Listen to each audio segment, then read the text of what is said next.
Thank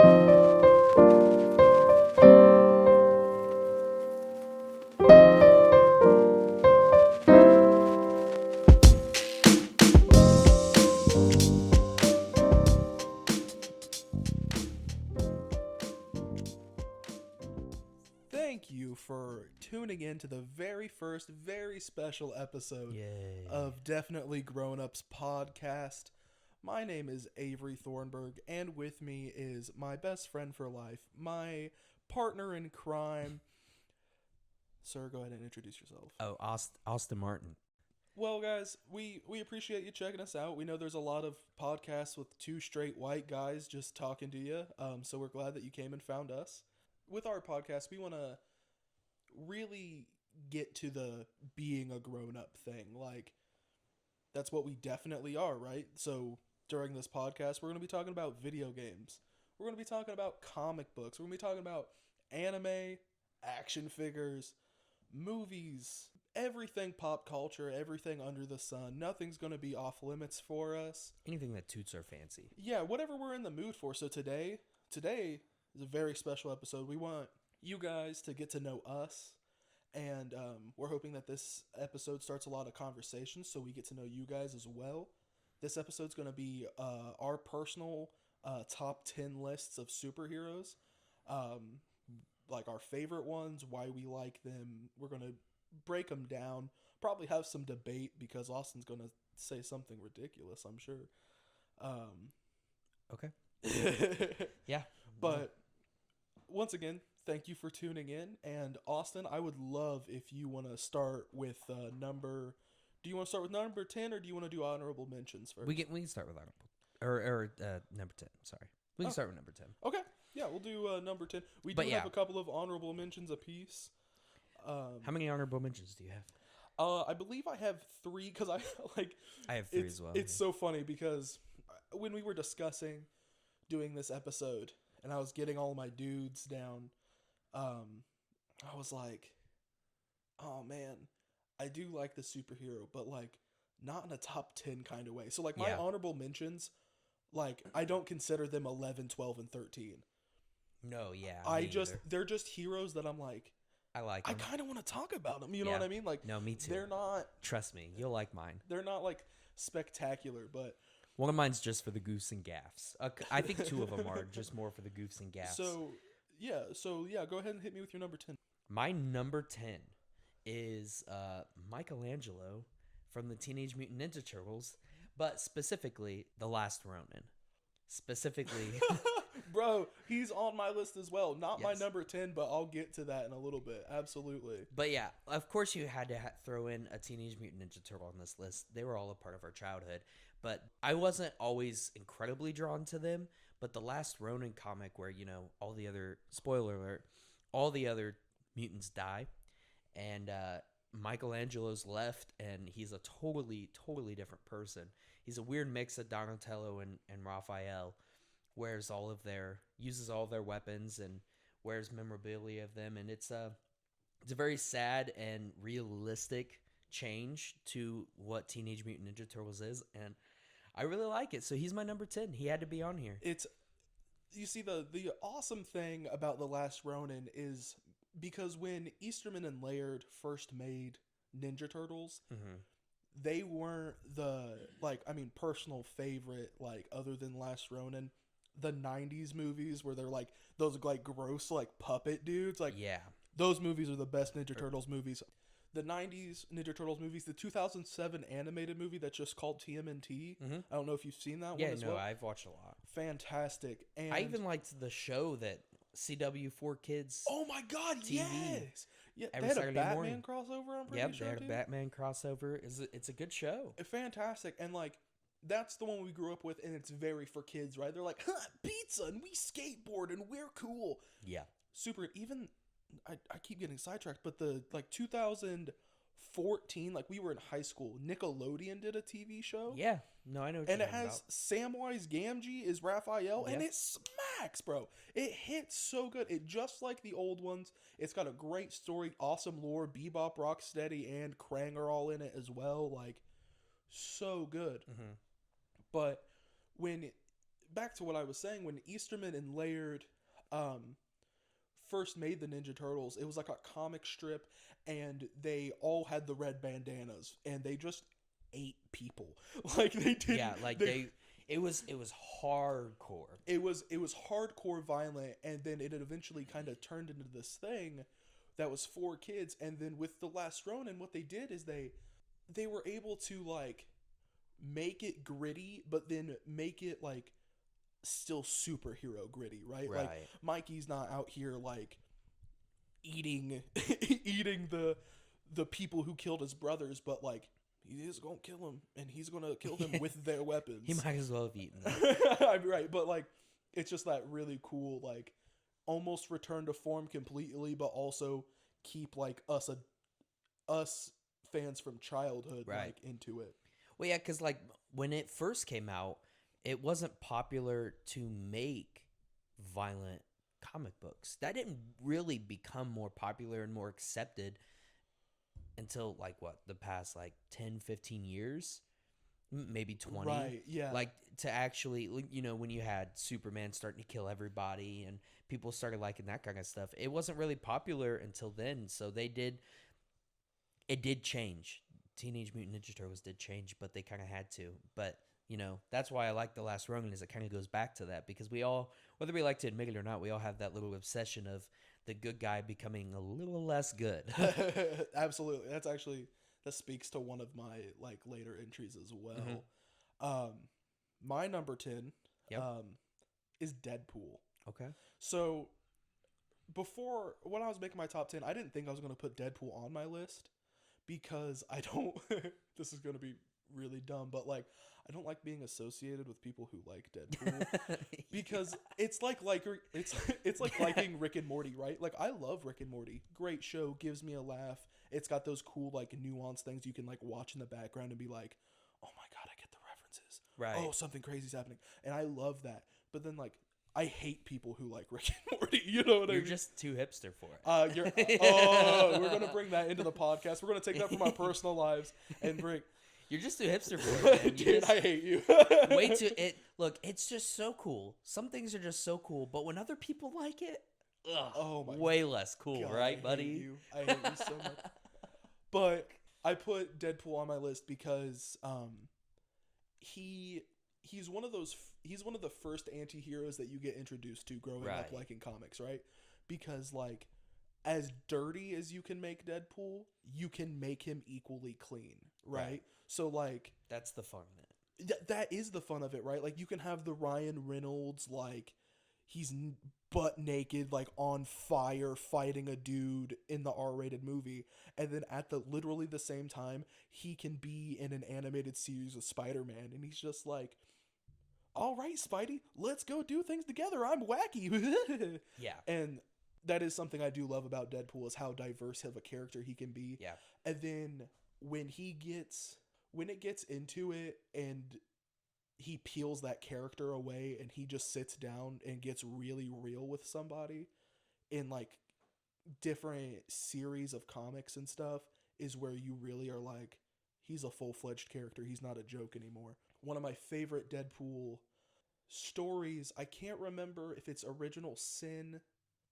That's the name that's sticking out in my head, but I'm not super sure if that's what it is. But he's going to this therapist or psychologist or something like that, and he's like trying to get better and trying to work through everything. It's like a little while after the Weapon X program, and he's gone all loony and stuff, right?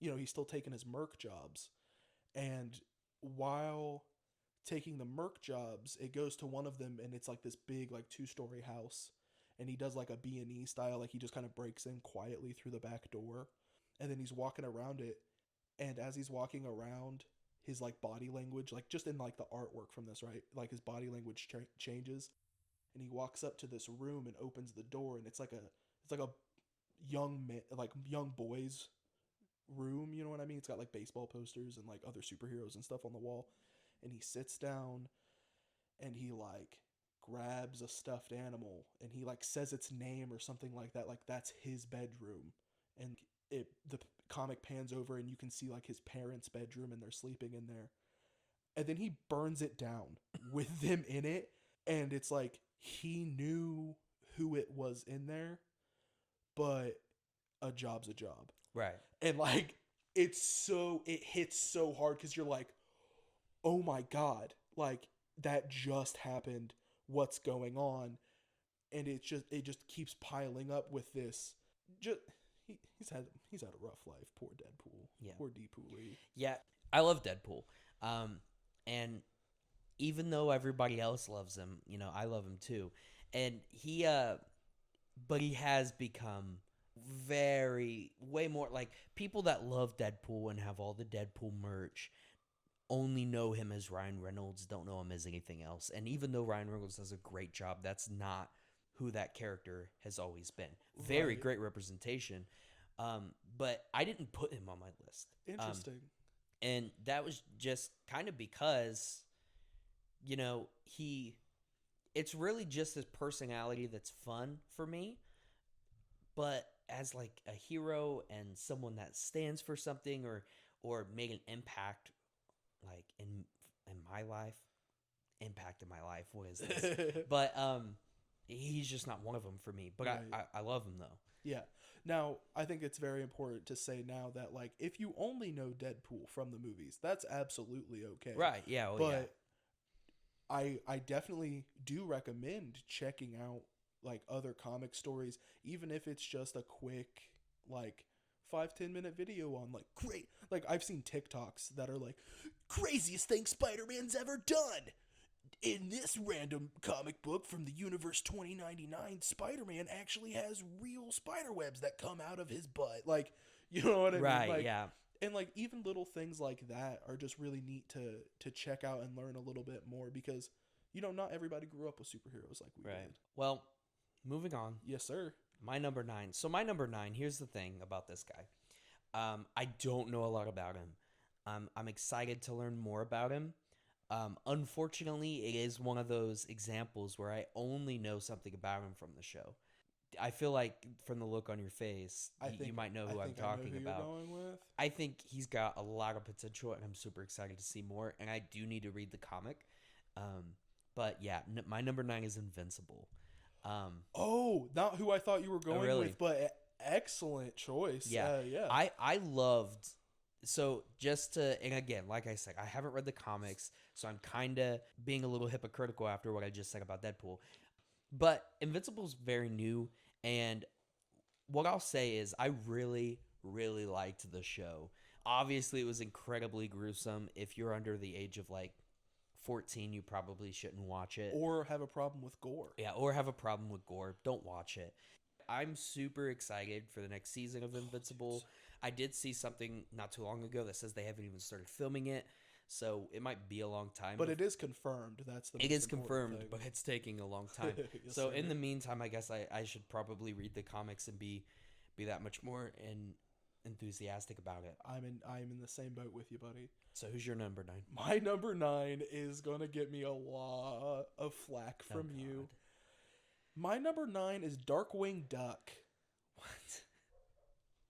For all of you 90s kids in the audience who just freaked out because I referenced Darkwing Duck, you're welcome. I don't even know what that is. Darkwing Duck was a Disney Toons original cartoon in the 90s. And he was made as like a parody of Batman. This show came out the same time that DuckTales did. Mm-hmm. DuckTales. Woo. I know what DuckTales is. Yeah, love DuckTales. But do you remember Launchpad from DuckTales? Launchpad McQuack. He's the big buff dude who flies planes. He is Darkwing Duck's sidekick, and they like fight crime around. How is this? I can't remember what it's called. How is this I can't remember what this list. Because he's legit one of my. Because one, again, it's got that nostalgia factor, right? Fair enough. It hits really hard in my childhood, but it also hits really hard in the fact that as an adult, I can still turn on Darkwing Duck and let's get dangerous, like and get into it, and like, even though when I say a parody of Batman, I mean, in the first episode, instead of him fighting like Mr. Freeze or something, old boy who does Homer Simpson's voice is one of the main bad guys. Dan Castanella, I think, is the actor's Yeah. name. He plays like a shock mouse, and his whole thing is like he's like electric and stuff. And then the next episode, a dude turns himself into a plant duck, and so he has like poison ivy powers. Bro, it is so funny. And like one of my favorite things about it is how like narcissistic Darkwing Duck is, and like, well, I'm the superhero and I'm the very best, but like he just like messes everything up while doing his superheroing. Yeah. Which really is really funny. Like it is, I don't know if I could make an argument for like people who are like hardcore, I need brutal like superhero stuff for it. Right. But like for somebody like you who is just as into like, oh my god, this is super silly as Goofy. me. Yeah. Darkwing Duck is definitely worth your time. You have a kid now. There's no reason why you can't watch Darkwing Duck. Okay, with yeah. him. Fine. Maybe I'll use that as my excuse to eventually watch it. There we go. But I'm not watching it anytime soon. Dude, I love Darkwing. I do have a child. He's only 4 months old. It's going to be a couple years. When I was making this list, I knew he was going on here, and I was like, as soon as I say this, Austin's going to lose his. No, I actually don't. I didn't know who that was. So I had an idea of, by his name, who it was and where it was from.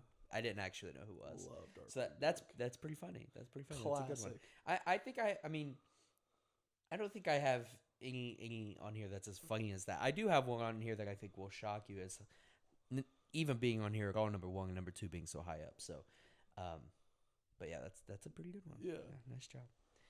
All right, so my number 8, I struggled with him, okay, because I wanted to put him a lot higher, but realized, and it's kind of like the Deadpool thing, Deadpool not even being here at all, at least this one made the list.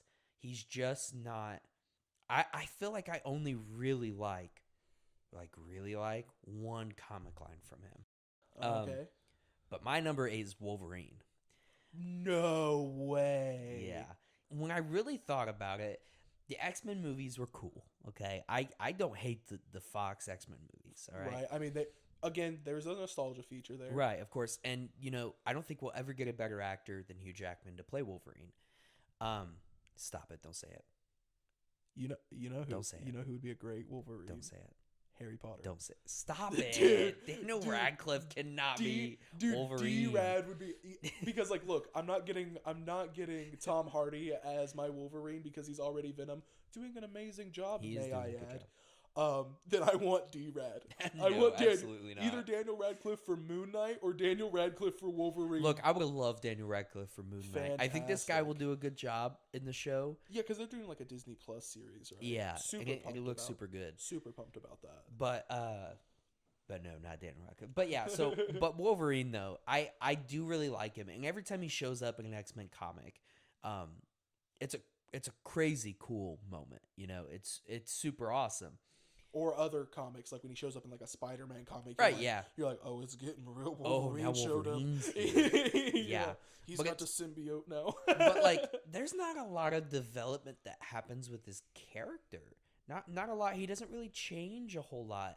But the one story that I love the most, and it's very obvious, is Old Man Logan. That's heartbreaking is what it is. From the very, very first line in the comic all the way to the end, Old Man Logan is like one of the top 3 storylines, like alternate universe storylines that I've ever read, and it's crazy good. Like watch it, and of course it's another one that's super gruesome. But like the idea that he is the one that murders all of the other X-Men, that's crazy. And the toll that takes on him, because he's a character that's always doing things like that. He does kill. Like, the movies don't show it as much, but you have a character whose superpower, other than the regeneration, is to grow claws. He's not wounding anybody. He's killing. He's killing, all right? Have you seen the 90s X-Men cartoon? He's a super good... He doesn't kill people into cartoons. Yeah, no, he's killing people. Oh, Ripping them to shreds. So it's always nice when they actually show it, you know, Yeah. because that's the only thing that makes sense. And it's kind of one of the problems I have with them is because so often, because of what it is, they can't really show it unless you get these alternate universe comics. Right. So, but then to see that he's the one that murders everybody, all because of an illusion from Mysterio, one of the like kind of like throwaway-esque villains. He's very hit or miss. Mysterio is, but he like to see him in this comic really shine is crazy. Right, and that is one of the things about the Old Man Logan universe that hits so hard is the villains getting together and Mysterio being like, I freaking hate losing. Spider-Man can see through all my illusions because he's got spider sense. And then I literally can't remember. I think it's Magneto or like one of the... Is it Doom? I can't remember. It's one of the villains like leading this charge of attack goes, why don't you go fight Wolverine instead? And then Mysterio's like, I never thought of that you before. You mean go 4 blocks the other way in New York City and fight Wolverine instead of Spider-Man? And then he does, and then all of the X-Men are dead. Yeah, like just like that. And no, yeah, it's and just the whole concept of the comic later on is that all the supervillains win. What happens when the supervillains actually win? Well, what happens is they split up the United States into sections. But there's one superhero that nobody can beat. He beats himself, and that's the Incredible Hulk. None of them could beat him, but they didn't really have to worry about him because that gamma radiation got to him. And he had forceful, we'll use the word forceful, babies. Yeah, forceful relations with his cousin She-Hulk. Had incest Hulk babies, and then they kill Wolverine's family, and Wolverine says, all right, it's time to bring... Because that's the part I missed, too. He kills everybody, goes, all right, I'm never letting the claws out again. His wounds literally heal from where the claws have been coming out of his fist. Family dies. All right, it's game time now. And then he just murders everybody. Including the Incredible Hulk. He lets the Hulk eat him, and then he cuts himself out. Yeah. It is such a brutal... Like...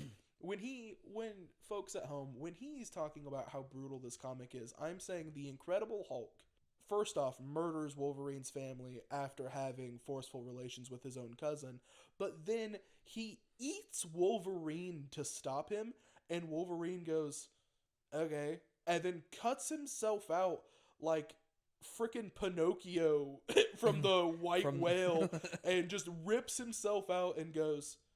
Shouldn't have did that, bub. And then Hulk's just laying there in pieces. Yep. Yeah, it's a great story. I wish all of his stories were like that, but they're not. And so that's why he's so low on my list. Yeah. But who's your number 8? Why are you giggling? One Punch! Oh my god. I don't know anything about this guy. Number 8 is One Punch Man. One of my favorite animes that I've seen recently. I know you don't do a lot of the animes. Right. I do enjoy the animes, but you understand the premise of One Punch Man. He punches things one time and they go boom. He's a joke character. Exactly, but that's the part that hits so hard. Is that he's written as a joke character. Ooh, you're cracking open a cold one with the boys. Cracking open a cold one. He's written as a joke character, right? 100 push-ups, 100 sit-ups, 100 squats, and a 10-kilometer run every day for the last 3 years, and then he can one punch. He literally, I think it's the end of season 1, he punches a meteor that's like big enough to blow up the Earth. He punches it one time, and it completely disintegrates to pieces, right? Hilarious. What makes One Punch Man on this list is that out of all of the superheroes we've talked about so far, and I'm willing to say even the superheroes that we're going to continue to talk about, none of them are as personally relatable because he has to deal with like this mentality that nothing's ever going to be better. Right. Like, I am the best that I'm going to be. Nothing can change that. Nobody's ever going to challenge me. So I have to live the rest of my poor guy miserable and indestructible life being sad. And like I love it because it's like I kind of like I get it, like you get to I know exactly how it feels to be way too powerful. No, but that's the thing, right? Just Like kidding. is he has this like infinite power but nothing to do with it. Right. And it's that like feeling of like hopelessness and uselessness that I think Saitama gets so much of his character from, that I'm just like, yeah, I feel this guy. Like I super recommend you watch it, because even though you're not a big anime guy, that's literally what One Punch Man was written for, was for people who aren't going to get into it and try to Or relate. just don't like it. Right. Or to make fun of it, because it is like from what I do know about it, I don't know a ton about it, so correct me if I'm wrong, but it is kind of just satire almost in a way. Just Absolutely. It's kind of making fun of Goku and making fun of Superman and making fun of those characters while also still having a good story behind it. Absolutely. And that's I'll watch it eventually. Oh, dude, I'll get to it. I recommend both of the dude who wrote. I don't know his name, so I do apologize for all of my weeaboos at home who know this dude's name and have seen everything he's ever drawn. But the dude who makes One Punch Man also made Mob Psycho 100, which isn't superhero related. It's all like ghosts and like telepathic powers and stuff like that. It's not as much like capes and your leotards, you know what I mean? But I personally, like if this was an anime list, would put Mob Psycho above One Punch Man, but I do still super recommend watching both of them. Okay. So good. Cool. So you're number 7, my friendo. Number 7. So the show on Disney Plus was great, and I know you didn't watch it, but I liked it.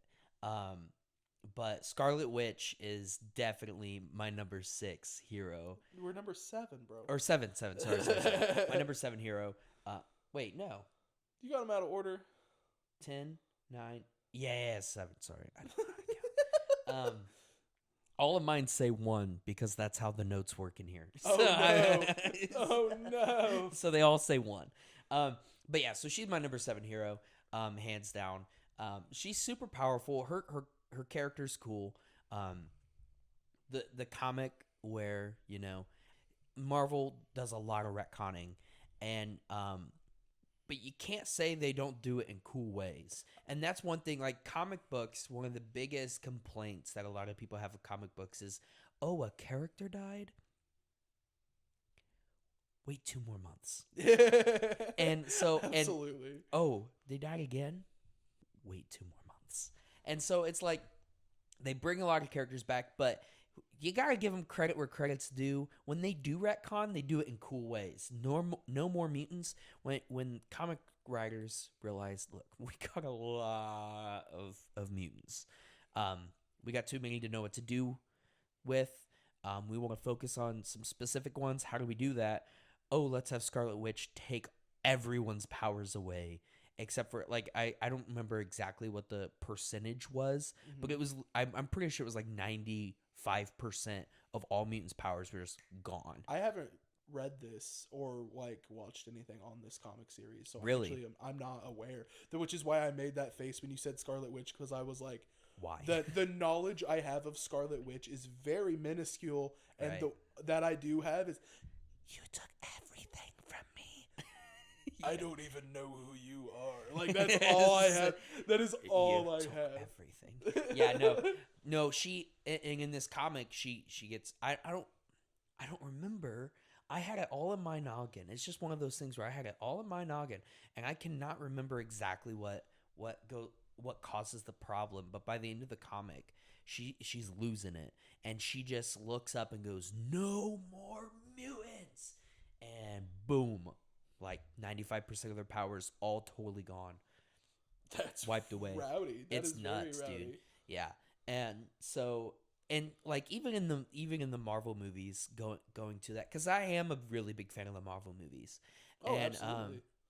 she is a good character. She is what Marvel wanted Captain Marvel to be.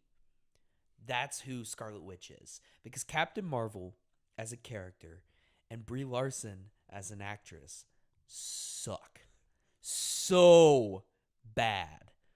So bad. I'll fight anyone on it. She's awful.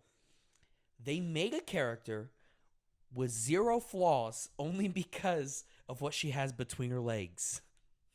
That's who Captain Marvel is. Scarlet Witch is also a female with lots and lots and lots of problems like normal humans, and with even more problems that we don't have because we don't have superpowers.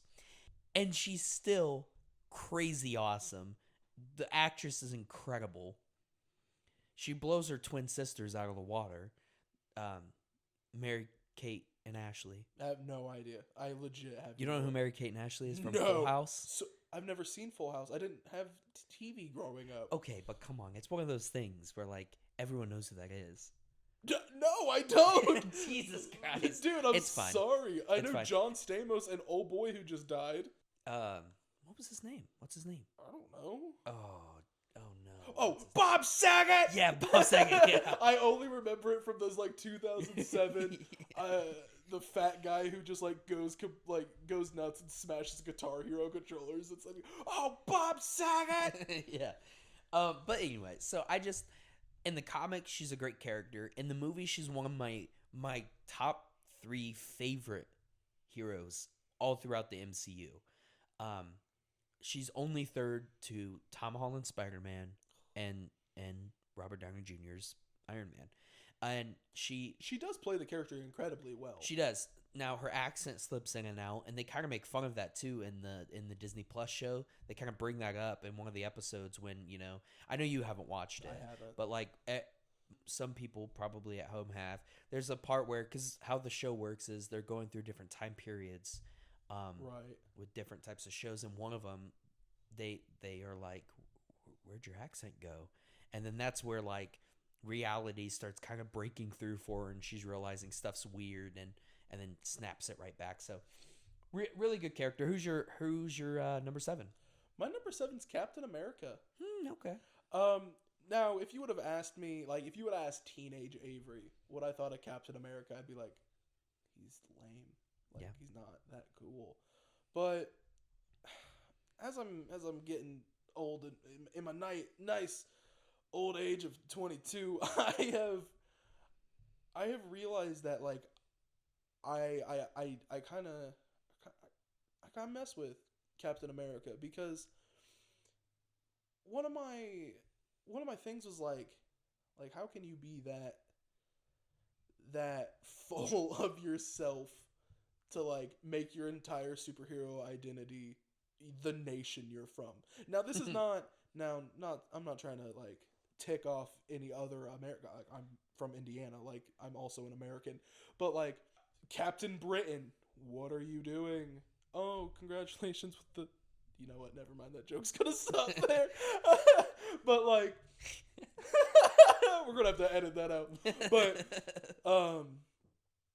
like, yeah, like I said, like, same thing with Captain Britain, and I can't remember if Captain Canada is... actually one of them. I don't know. Dude, they have a superhero team, and Sasquatch is on that team. No. So I always make fun of that guy for being called Captain Canada, but his name's the Guardian, and he's actually sick. Like, he's got, like, I wouldn't say sick. No, he's got some, like, gnarly superpowers, but right. So, like, having this whole, I'm the goodest American boy, and I like apple pie, baseball, and some other third basic American thing. And freedom of speech. Freedom of speech. What is a kilometer? You know what I mean? But as, like, with the MCU and some of the new tie-ins and, like, the Civil War comics, when you kind of sit down and you think about Captain America, this man's was born in the 20s, late 20s, early 30s, because he was 18 by the 40s because he fought in World War II. Right.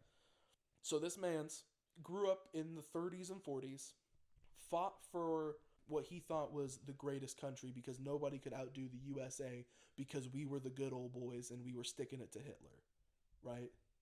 And then he wakes up 80, 70, 80 years later, whatever, and then is brought with this new America where, like, in the comic books and whatever you think about real life, you know what I mean?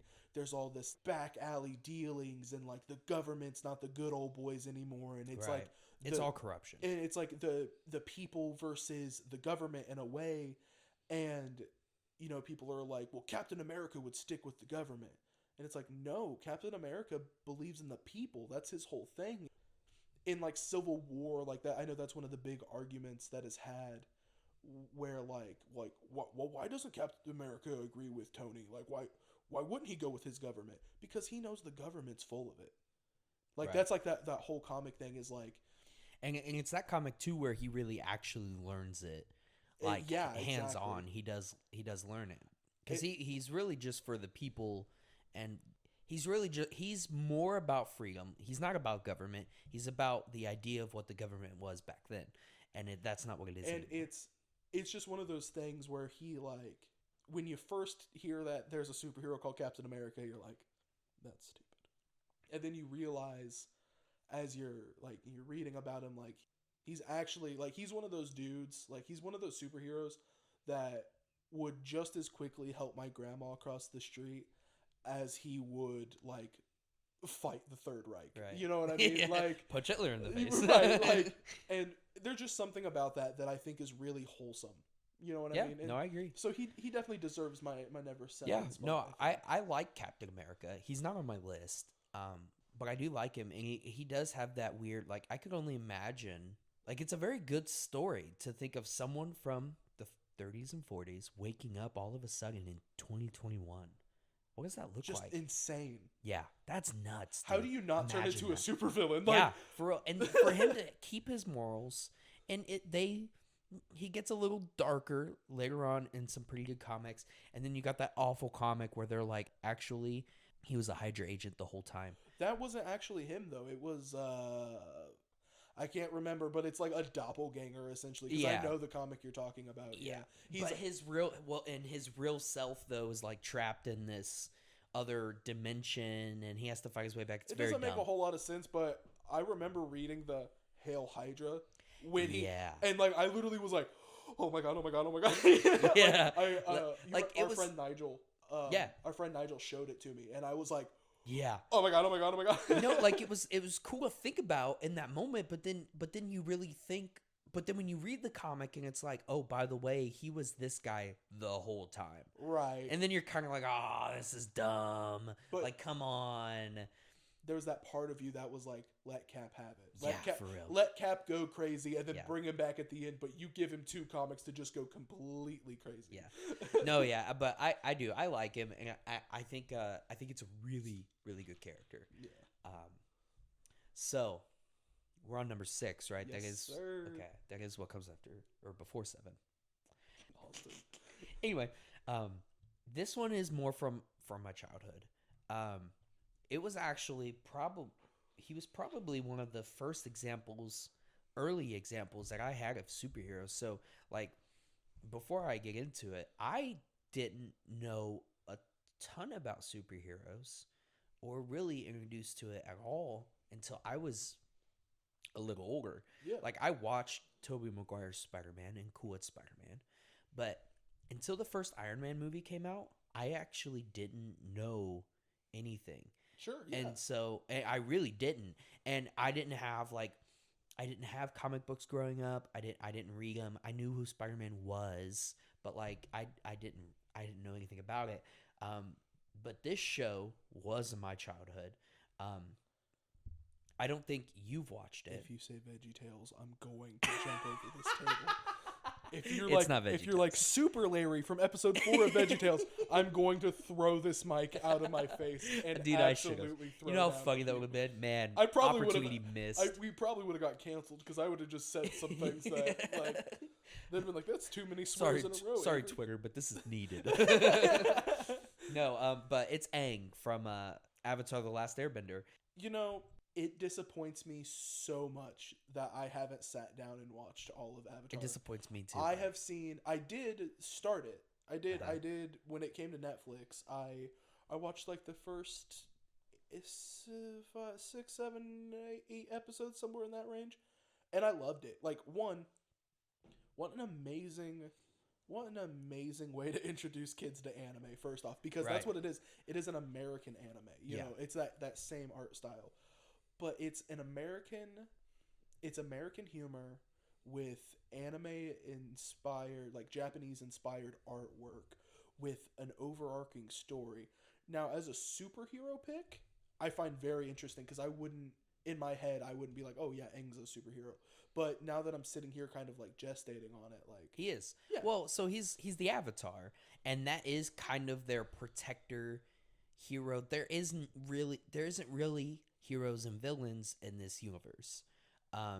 You have bad people that use powers, but like you have good firebenders. You have bad waterbenders, because in the waterbending community, there's like blood bending that's very forbidden. What is that? It's blood. It's exactly what it sounds like. They use the water with it flowing through blood to control people and cripple them. That's gnarly. Dude, you need to watch the show. Bro, no, that's not in that. That is in the show. Dude, the show was made for 12-year-olds. There's no way that was in there. I want to say it wasn't. Oh, man. I'm pretty sure there was a moment where his, like, love interest. Man, now I'm second guessing myself. But I know it's a thing. Because it's like the girl that's with him through the whole show. Katara? Why can't I think of her name? Dude, I love this show. I've watched the show a million times. I don't know why I tried to help. Like I said, I've seen 6 episodes. Oh yeah, but Korra, right? Korra, Legend of Korra. That's like the right. That's the other Avatar. No, but like she finds out you can do it from like a witch character, and she almost uses it, and I think she does once, and then she's like, "Nah, that's forbidden. There's a reason we don't use that." But yeah, it's a thing, I promise. But then you have like you have different versions of like what? What are you laughing about? Just nothing. Okay. All right, back to it. Anyway, Avery just said something inappropriate and I edited it out. So my apologies. I'm sorry, children. He just had to say it. Go watch our episode on Patreon and you can hear. We don't even have a Patreon at this point. Listen, not yet. I'll put it on my Twitter, and then you guys can just see what I said on my Twitter. That's probably a bad idea too. But anyway, it's a great show, and he is their superhero in a way. I would consider him a superhero. It's a great show because he finds out, like, kind of, it's not really a spoiler alert, but he finds out at the age of like 12, because he is a 12-year-old at the beginning of that show. That's insane. That he's going to be the Avatar, the most important person in the world. And he's going to be that. He gets scared, runs away, gets frozen in ice, kind of like Captain America, and then gets found, still is this 12-year-old though, and still has to deal with the exact same problems, but now all of the airbenders are dead. All of his friends, anybody he could learn from, they're all dead, annihilated, and he's still got to deal with the same problem. Perfect example that you can't run away from your problems. That's basically the whole premise of the show. Now, from what I have seen, those 6 episodes, there is 2 things that stick out that like have formed core memories. One, the dude who like is in charge of all the Earth people was like his homie from the 1,000 years ago. He's not really in charge of all the Earth people, but he in charge of that area or whatever. Yeah, it's that city. Super hilarious. One of the funniest plot twists I've ever seen, and then they still like rip through the town in the carts. So funny. Yeah. And then the second thing was that he was like, well, I've been around for 1,000 years, so of course I remembered your clans, because there was like these prissy people and then these like schmuck people who were like, we don't use forks, and then the fancy people were like, we have 12 forks for each meal. Like you know what I mean? That was the whole thing. And he was like, no, they loved each other. You guys just misinterpreted it. And they're like, oh, we feel so bad. And then like the 2 clans like love each other again. And then old girl, again, don't know her name, comes up to him and is like, wow, that was such a good story. I can't believe you actually knew them. And Aang's like, I didn't. I'm literally lied to them because I was sick of them fighting. Love that. So good. It's the same thing as your parents being like, I'm going to tell Santa Claus you were bad. Yeah. You know what I mean? Like, so good. So good. No, but yeah, it's a great show. Just don't watch the live action movie and you're good to go. Okay. So who's your number 6? My number 6 is something that I remember seeing vaguely in an animated movie, and it scared me. and like made me really sad for a while when I was a young boy because I did grow up with a lot of superheroes. Dude, first off, CW Batman cartoon, oh, so good. I don't know if you've seen it. It's just called The Batman. No, I know what you're talking about. Oh my god, so good. With and the good Joker. My favorite Joker. Yeah, no, favorite I iteration. agree. I agree, and he's so different from any other iteration that we've good. even seen now. But he's great. I can't remember if it was part of that cartoon or if it was a different one, or if it's like a weird fever dream where you like, you know, when you like, you have a dream and then you combine like things that you've seen all together, so you make this weird like fantasy in your head. Yeah. But to get to my number 6, it's Jason Todd, which is Robin number 2. For you folks at home, if you don't know that, Robin from the Batman series. So after Dick Grayson is kind of like, yo, Bats, I'm a big boy now. I kind of want to do my own thing. Jason Todd comes in, who's this like, one, I kind of love the character dichotomy because Nightwing or Dick Grayson, like growing up from whatever age his parents died to when he becomes Nightwing. I don't know what that time differential is, but from that difference, he's like, golly gee, Batman, we gotta go. I love being your sidekick, blah, blah, blah, blah, blah, blah. And he's like this super enthusiastic, like, happy-go-lucky kid, right? And then Jason Todd comes along, smoking a cigarette at like 12 years old, and he's like, listen, dude, I don't care. I'm stealing tires off the Batmobile. I don't care what's going on right now. And so, you know, Batman takes him under his wing because, like, his mom was a drug addict and, like, gets killed by Two-Face, I'm pretty sure. And his dad pulled a my biological dad and hit the peace sign and just disappeared. So the dude just has this, like, terrible life. He steals car parts to pay for food and literally cigarettes. Like, that wasn't even a joke. Like, in the comic that he's first in, Batman's like, that's bad for your health, kid. And so he picks up the mantle of Robin, right? Right. And there was this thing. Now, I didn't know this because I did a little bit of extra research while making my list. And there was a competition for death in the family to see who dies in the Bat family. And you awful millennials decided we're going to kill Jason Todd. First off, thanks for breaking my childhood. Wait, hold on. Nobody, one person picked that Jason Todd. It was a rigged vote. Oh, I did see that where it was yeah, like and the that's same why they people. brought him back. That's the only reason he came back as Red Hood. So actually, it's actually a very good thing that happened. But it still gave me nightmares as a kid because I'm pretty sure in the episode of the CW Batman, Jason Todd dies. Yeah, I'm pretty sure. I'm pretty sure he does too. Crobat and all. No, he doesn't get Crobat back. Kidding.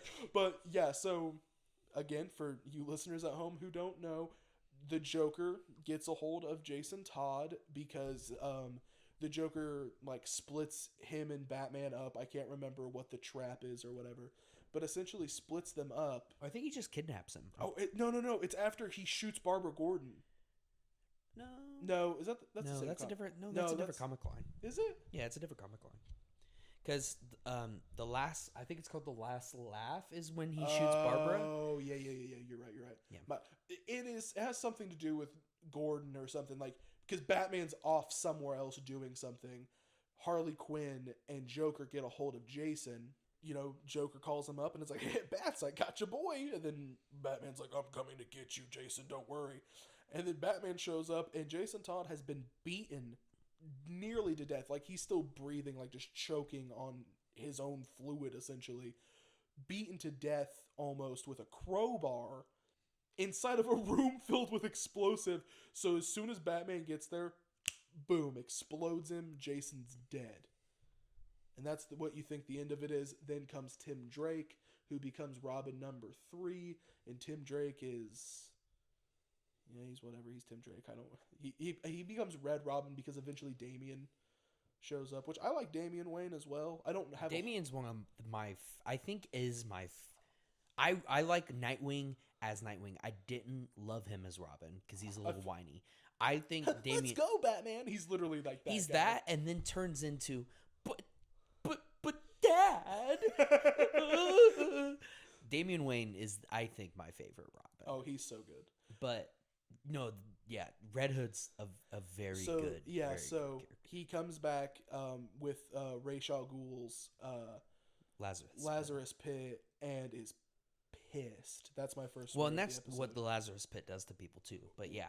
Well, it does, but yeah, absolutely. And so he is so mad that the Batman just left Joker alive. Yeah. Didn't even get revenge. But like that's like his whole niche, but Jason doesn't care. And so for the first like I don't know how many comics it is, but for the first like while that he's back, he's a villain. He's just like I'm killing He's a the villain Bat. for a while. Yeah, he's like I'm killing the Bat. Yeah, and everybody else too. I'm killing Joker. I'm killing everybody. Yeah, and he's then got a I'm coming for hit Batman. list, and he's trained by the Bat. So like, he's got all the fighting techniques, but he's got a get. Like he knows all the secrets, or the Bat Cave, what the password to the door is, his password to his computer. Rest in peace, Oracle. But like, he knows.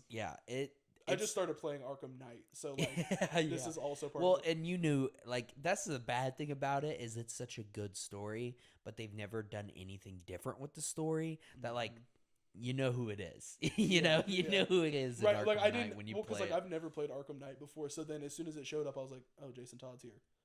And then I was looking through the extra costumes because I have all the DLC, like because I just bought it the other day, and it literally says when you're looking at the costumes, oh, this is Jason Todd. I was like, oh, well, thanks for that spoiler.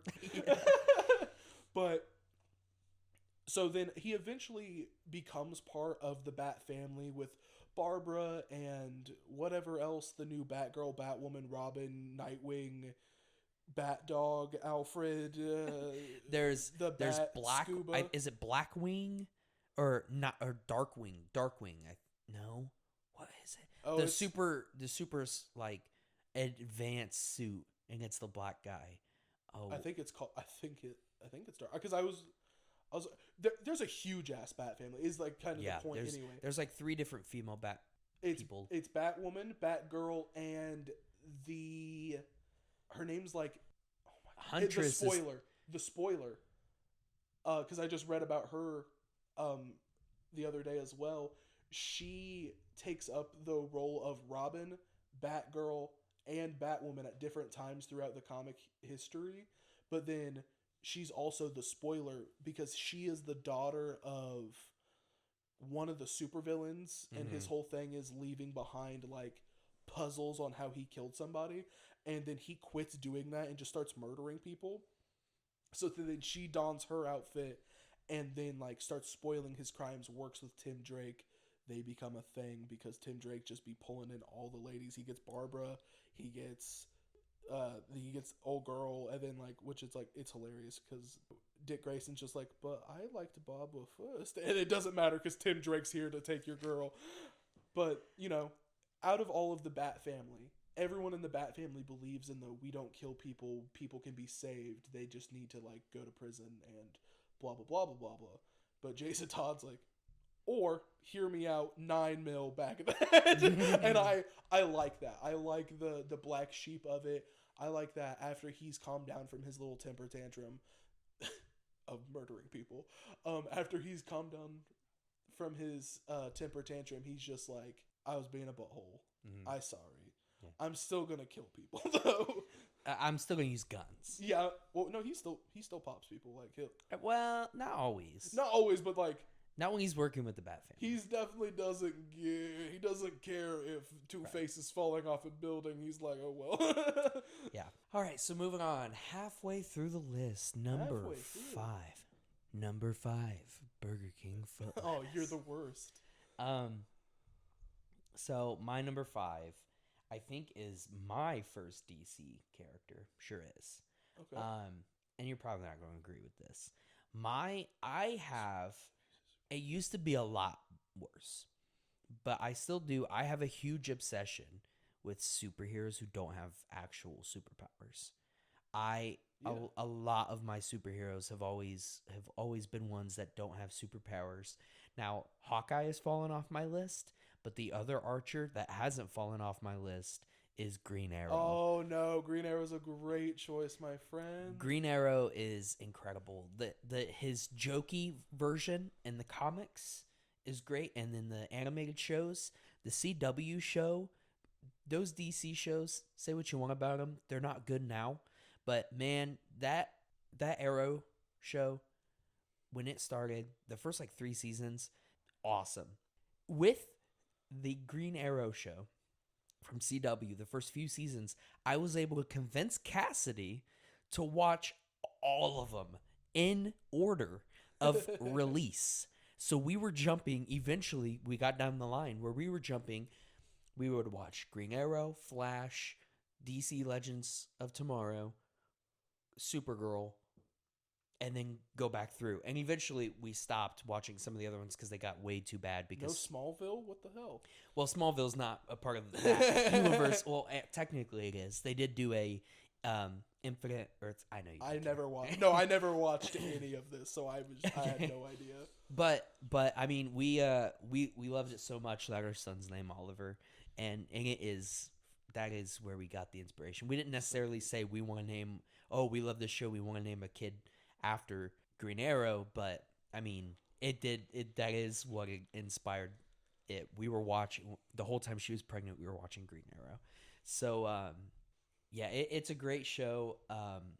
He's a great character too outside of the show. He's a totally different character. The show kind of turned him into Batman. He's very dark and gritty and sneaks up on people and starts out being a little too brutal and then gets a little better. They did kind of turn him into Batman a little bit. I mean, he actually starts out killing, so that's not really Batman's style. Right. But you know what I mean. He has his bunker underground, and he's got an Oracle, and Felicity even at one point gets shot in the back and paralyzed from the waist down. So they really took a number out of Batman's book, which is so lame because Green Arrow does have so much character, right, that you could give him. Now he isn't, like, surprisingly enough, not on my list, but he should have been. Like, I do. And, like, in the Injustice series specifically, both games and comic, not only is Green Arrow one of the characters I'm best with in the fighting game because his kit is so much fun, but, like, just a dope superhero. He's one of those. He's got the same problems with his sidekicks. Speedy, his sidekick, is addicted to Speedy. Yeah, he has some issues with him. That guy eventually goes off, becomes Arsenal. Because he's like, nah, I don't like you. I'm tired of your crap. I want to be a real hero. Has problems with that. He dates Black Canary, and Black Canary's crazy, weird, real weird story. Hard to keep up on. Something like that. Yeah. But yeah, there's not a lot to say on it though. It's one of those where he doesn't have the best solo comics. Right. I don't even know if he has very many at all. Kevin Smith did a couple of them actually. Yeah. The show, I love the show. It's just one of those where there's not a bunch of great examples of it. I just love it. Yeah, absolutely. Even though most people don't. So it's just one of those things. Who's your number 5? My number 5 is somebody we've already talked about. Okay. Number 5 is my Invincible. Okay. Number 5. Dude, Invincible. Again, I watched the whole show in literally a day. Yeah, me too. I started it. 8 hours later, I was in tears. Like, Amazon's killing it. Amazon is killing it. Good job, Amazon. Only 2 shows, The Boys and Invincible. I haven't seen The Boys yet. You need to watch The Boys. I know. I was supposed to watch The Boys instead of Invincible, but I said, Invincible's animated. Yeah, and Avery's actually definitely not a grown-up and can't watch live action shows. It's true. I don't have an attention span for it. At least when it's animated, it's pretty. It's the Spider-Man arc, right? Of the great power comes great responsibility. Right.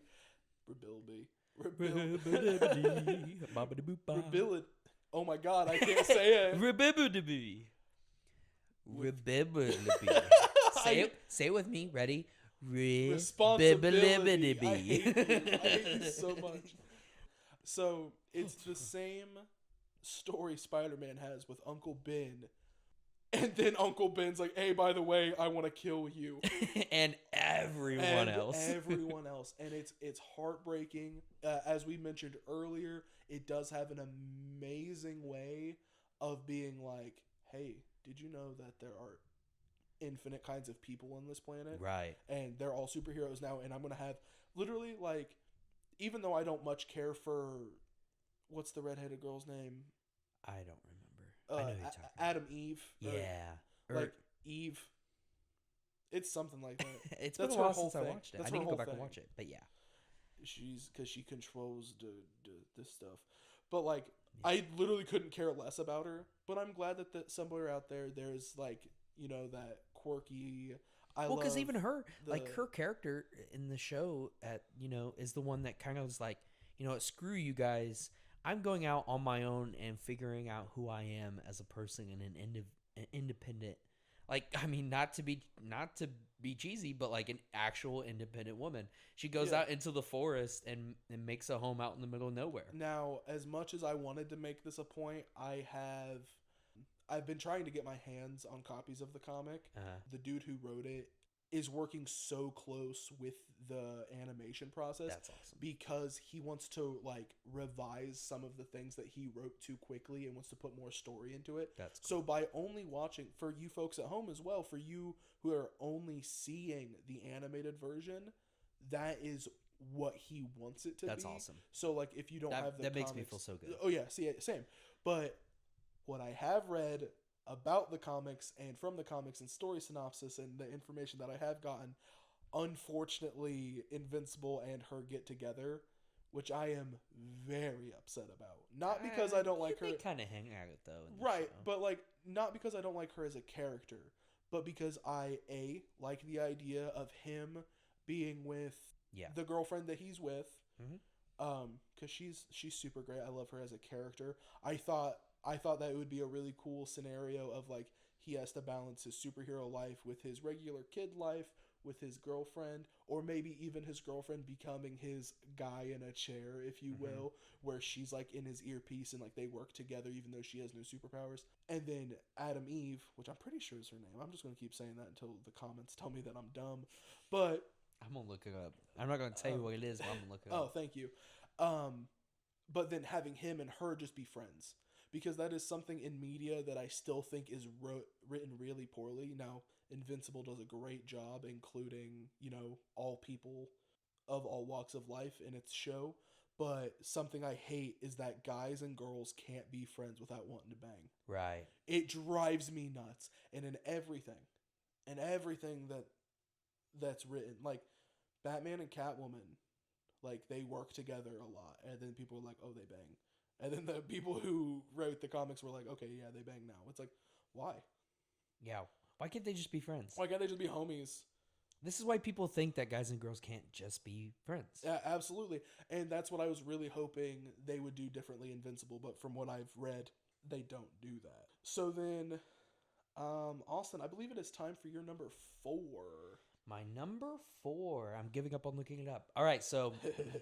Here's the whammy. You ready for the whammy? Jamie, look that up. Yeah, Jamie, look that up for us. Thanks.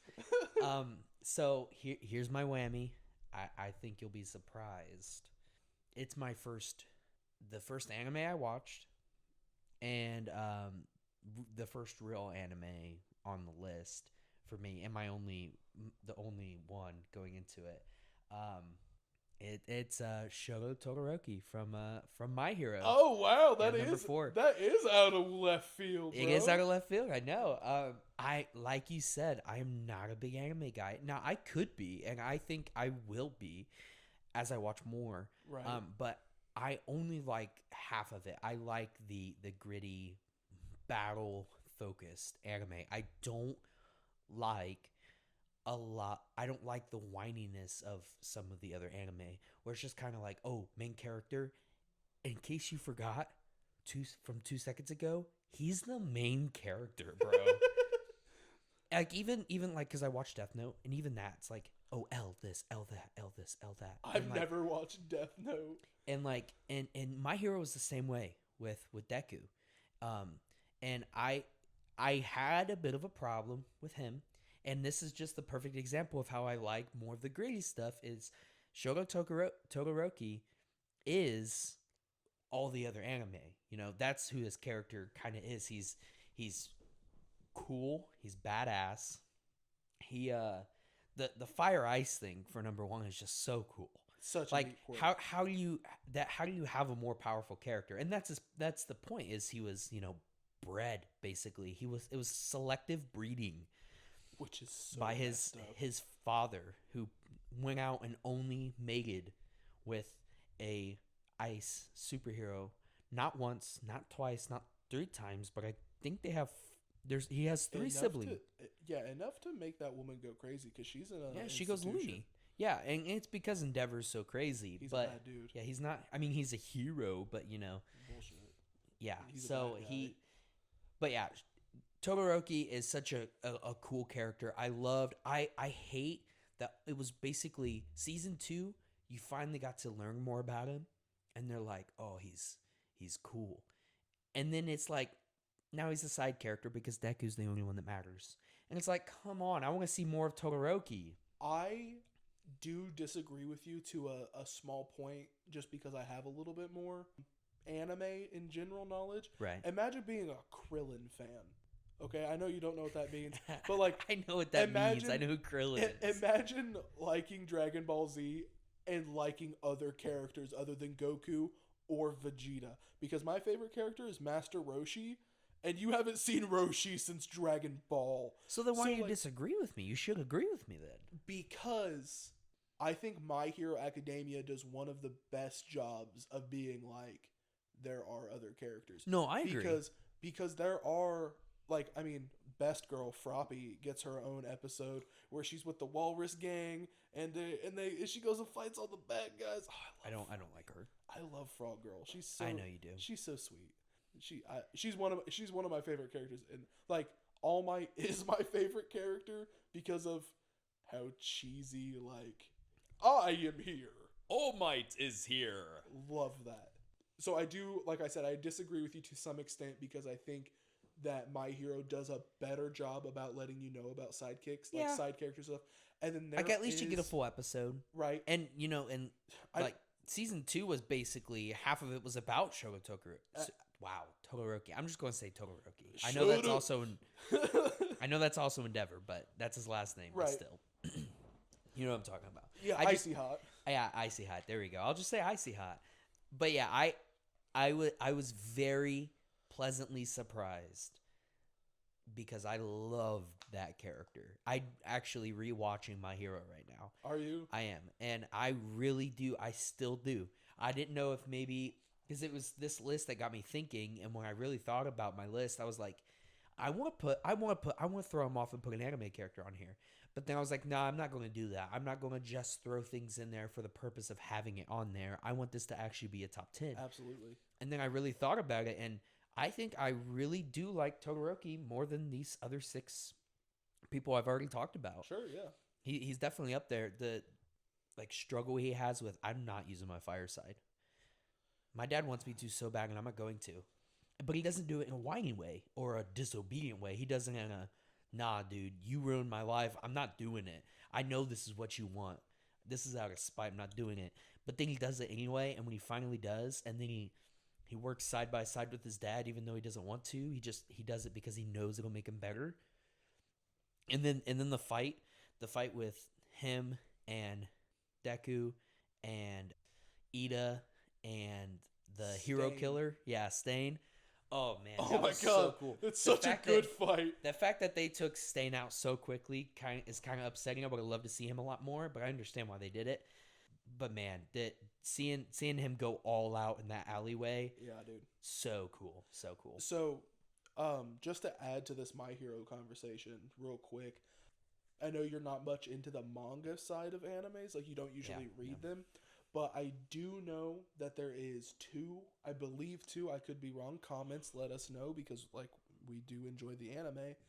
There are 2 spin-off mangas from My Hero. So there's My Hero Vigilantes, which is a completely different side of it. It's about a whole bunch of kids. It's about a kid.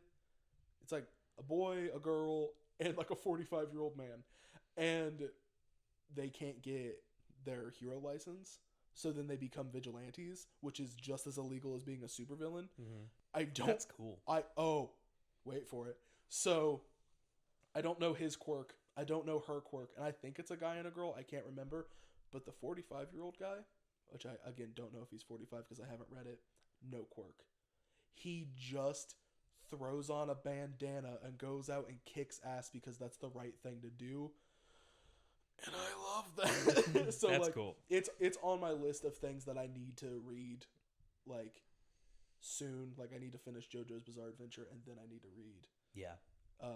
That. And then there's another, like I said, another My Hero spinoff called, like, Team Up Missions or something like that. But it focuses more on the bromance between, not actual bromance, like, they're not, like, doing it. But, like, the actual between Bakugo, Deku, and Todoroki. That's cool. So I don't hate Bakugo as a character either. I like him more than Deku. They do such a good job of him being just like this. I'm an ass, but and I'm he's also just, not a bad guy because they have that moment in the show where he gets kidnapped and they're like, "Come on, be a supervillain." And part of me we were talking about earlier, where you want to see the good guys be bad. I almost wanted him to be bad, but it would have ruined it if they did. And he still was like, I'm not a nice person, but I'm not a bad person. And it literally gave me cold chills when I watched it the first time because like they write him in such a way to where it's like, wow, he's just a butthole. Like it's the whole thing. But then it's like he just doesn't like Deku. No, yeah, and he just doesn't like him and wants to be the best. And then you start like to respect that. You know what I mean? It's like, yeah, he's an ass, but it's like... And it's also one of those things where he wants to be the best and kind of has the utilities to be the best, too, you know? And very well-written character, and I like the... He beats up Deku. Deku's like, hey, I'm not getting beat up anymore. And then they say, well, then we're going to become rivals, not enemies. And I haven't seen past season 2. But yikes! I know. But come on, you can't do that to me. I'm the so one sorry. anime I'm actually really Wait, I maybe I've really seen like. Season 3. What's the one where the like ends with them fighting, like in the training yard? In like the arena, like the tournament. No, not that. It's when they fight again, when they sneak out on campus and they go to the training hall. And they get into a big fight, and then after that fight, All Might shows up and is like, Bakugo, you do good. Quit being a baby. And he's like, I'm sorry. And he like cries, and it's really sweet. And then he's like, Deku, I think that's you've been season crying. 3. You've been crying for 45 minutes already. Please stop, because that's all Deku does. Yeah. I think that is in season 3 somewhere. Because did you watch them going to camp? Yeah. Okay, and you watched them leave camp. Did you ever get introduced to the hero that can phase through things? That's the beginning of season 4, so you didn't get that far. I'm pretty sure that's the beginning of season 4. Wait. Old boy who looks like PK Fire. He looks like old boy Lucas. PK Fire. He looks like Lucas. PK yeah. Fire. I've seen a little bit of that because it's Lucas, girl with biddies, and then Batman. Yeah. But okay, so let's move on.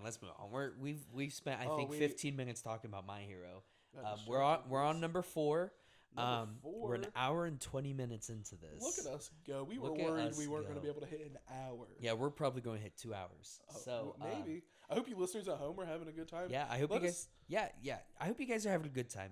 Like you were about to say. Sorry for interrupting you. Good. Let us know if you want us to make it shorter, because if so, go find a new podcast because it's going to stay probably long. And if you're enjoying us, if you disagree with us, we want to hear about it. Oh, absolutely. That's one of the when we were discussing what we wanted this podcast to be, that was one of the big things we want. We want fan interactions. We want to get to know our fans, and we want pleasant debates. We don't want in the comments the dude who's never felt the touch of the opposite gender being like, well, actually, Barbara Gordon is not a good hero because she's a girl. Like, we don't want that, No. right? We want. I mean, go ahead. We'll just flame you. We How will about literally that? make fun of you. Like, You say how about this? I invite any type of comment as long as you're not too derogatory. You will get flamed. I am going to be in the comments after we post this. I will respond politely to everyone who's polite and has friendly arguments. I will also flame the crap out of anyone who says the opposite. I don't have that kind of patience. But no, I love go it. For it, baby. No, that's what'll be fun for me. So you know what? I almost invite it. Your comment will not get deleted. You will just get flamed. So oh my god, take that as a challenge, I guess. But don't challenge. I wanted this to be a nice community of discussion. Austin's out here. Austin woke up and chose violence. Is what happened today. No, but yeah, just let us know though. Argue with us. Tell us that we're wrong and why we're wrong. We'll love to hear it. Tell us why we're right, and we'll have a discussion. Which of us in is the most handsome? That's the real question. Yeah, we'll make friends in the comment. Anyway, number 4, Avery. You go first. We've literally been going back and forth. I said my number 4. Did you say no? Oh, that's Shogo Todoroki. I got lost. I look stupid. We'll edit that out. Idiot. Oh, we keep in the part where I look like an idiot. Yeah, absolutely. Number 4 we've also already talked about. That is, I have wrote down the Ninja Turtles, but I knew that was going to be too broad. So then I did make it specific, and I also chose Michelangelo. Again, we talked about at the beginning of the top of the episode. The Last Ronin is so good, and the reason I wish I knew more about it than what I did. I have the first 2 issues if you'd like to read them. I would love to. I didn't know that. So here's the thing, Michelangelo. Through all of the 90s, like we talked about earlier, they're like, we skateboard, eat pizza, and we're dudes. He's right? just a joke. He is the comedy relief. Raph is the hothead. Donatello's personality changes in every iteration because nobody knows what to do with Donnie. Poor guy. And Leonardo is the leader. Mikey is the comic relief. And so when The Last Ronin was first announced, and they said 1 turtle's left alive, I had 2 guesses. Raphael, because in my head, the story was going to play out as after the turtles got into some kind of bicker fight, Raphael was like, you guys, I'm out of here. And he goes on one of his temper tantrums like he does. And then he comes back and everyone's dead. Yeah. So then he blames himself, and it's just this dark self-hatred story of revenge and just pure unadulterated rage. That's what I thought. That was my dream. What I thought was going to happen was that Leo was the only one left alive. Yeah. Because he's the main boy. Leo would be the only one left alive. He would avenge his brothers because that's what Splinter would have wanted, and he would do it in the way of the ninja. Still be a good read, but predictable. What they did is they decided to take my heart directly out of my chest and then stomp all over it by making the softest boy of the turtles the sweetheart. The guy who just kept everyone together and was like, pizza and skateboards. And he broke. And then destroyed everything around him. And that, it just breaks your heart because you don't know who it is. Because he doesn't have the bandana on and they're green. Like, you don't know who it is. Something happens and, like, he wakes up and April O'Neil's sitting at, like, the foot of the bed. And she goes, Mikey, what's wrong? What's going on? And that's how you find out it's Mikey. And this is in the second issue. It's not even in the first one. Yeah. So it's way later. And then you're just like... I remember when it first came out, and obviously nobody knew. I would have never thought it was Mikey. I would have never thought. Guessed. When I found out it was Mikey, I was like, wow, now I'm interested. Because I'll be honest, I wasn't interested. I didn't say this earlier. I was not that interested in The Last Ronin until I found out it was Mikey. Because I don't have as much nostalgia for TMNT that you do, I was not as interested. And then I found out it was Mikey, and I was like, wow, that's a total character flip. and I have to know. I have to know. I have to get my heart stomped all over. Yeah, because like, and it makes sense because a lot of times when you have such goofy characters like that, they're not always thinking in a goofy manner. A lot of times they're doing it for the sake of everybody, Right. and they know that. They're not always just a stupid idiot. Sometimes they are a very smart idiot. They do it on purpose Exactly. to keep your hopes high, and to know that he has no reason. Number one, he has no reason to even act like that anymore. No one to keep happy, keep focused. On top of that, they're all dead. All of his brothers are dead, and he loses it. He just snaps, and it's great. It's great. I don't know what else to say about it. If I knew more about it, just like Invincible, if I knew more about it, he'd probably be higher on the list. Right, absolutely. So, I agree. So, do you want to do our honorable mentions before our top 3? Sure, I don't care. Okay. Well, I think our top 3 are going to be pretty interchangeable. I know that one of mine is on your list, but it's at the bottom. Oh, really? Okay. In my top 3 is at the bottom of your list. Like, that's why I was like, oh, okay, I know. Oh my god. Okay, so yeah, so let's hit those honorable mentions real quick. So do you want to do back and forth on? Yeah, we'll just do it like we have. Yeah, just do it how we have. My first honorable mention before we get to the more of the goofs and gaffs is Snake Eyes from G.I. Joe. Interesting. I don't love G.I. Joe. That's why he's not on the list. Is I don't like the G.I. Joe series. I didn't like the cartoon. The movies were okay. But Snake Eyes all throughout any of those iterations has always really stood out to me. Okay. I've always really liked him. But that's really it. Like, that's why he's honorable mention, is because I wanted him. I want to like him more. It's a perfect example of I want to like him more. I just can't. Right. Your first honorable mention. It's another one that you're gonna be like, Avery, what the hell are you doing? Okay. But I felt like he deserved a spot because I like him so much. His name is Jason Blood, otherwise known as Etrigan. Oh. Who is the rhyming guy? Oh my god, yeah.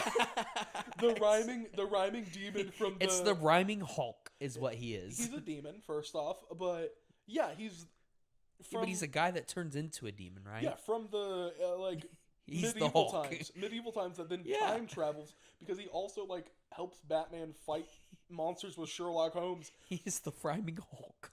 I really like him. Fight me. I've only ever seen him in Batman: The Brave and the Bold. Oh, okay.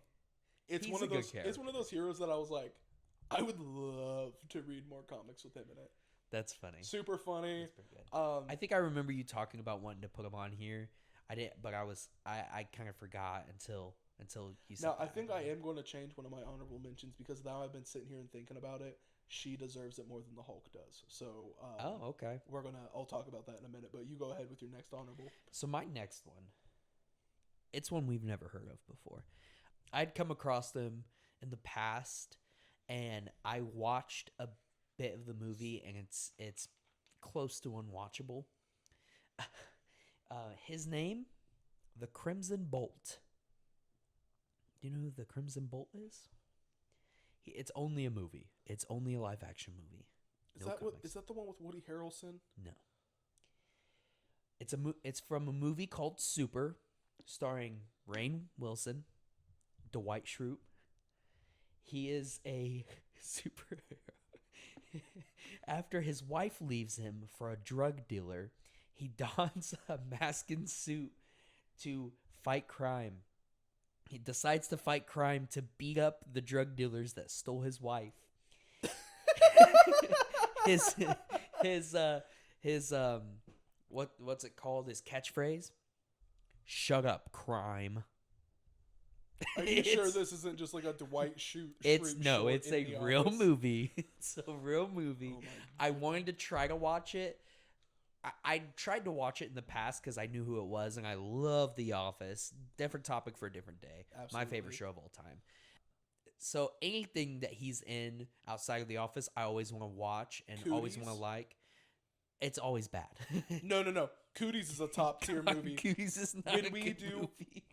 fans, we will be doing eventually our personal favorite movies, and I guarantee Cooties is my top 5. Just letting you. That's a little sneak peek for you loyal listeners who are back on like episode 10 or whatever, whenever that comes out. By the way, didn't we say that we're calling our fans just grown-ups?